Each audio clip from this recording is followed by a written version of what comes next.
Welcome to Unreal Engine Nation.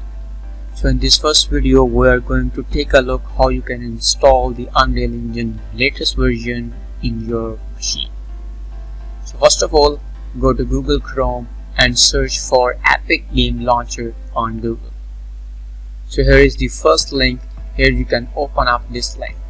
I have provided this link in this description so you can directly click and comes on this site.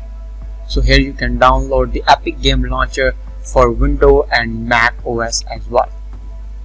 So after downloading this Epic Game Launcher, you can install the launcher, and after installing the Epic Game Launcher, this is the shortcuts that you have seen in your desktop after installing the Epic Game Launcher. Double click and open up the Epic Game Launcher. It will take some time. This is the Epic Game Launcher, and you can go to library. Here you can see I have already installed 4.27.2, that's the latest version of Unreal Engine.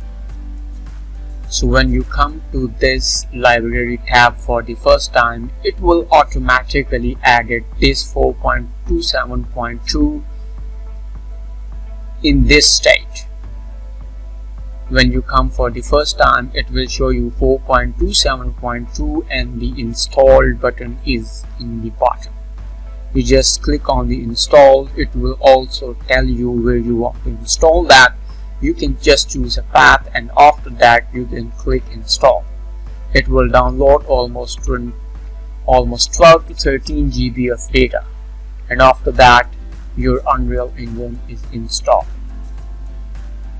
Once this was finished, you can see I have got a shortcut of Unreal Engine on my desktop. So this is the same icon that you got on your desktop after installing the Unreal Engine. So that is it, pretty basic how you can install the Unreal Engine on your laptop or desktop. So see you in the next video. Thank you.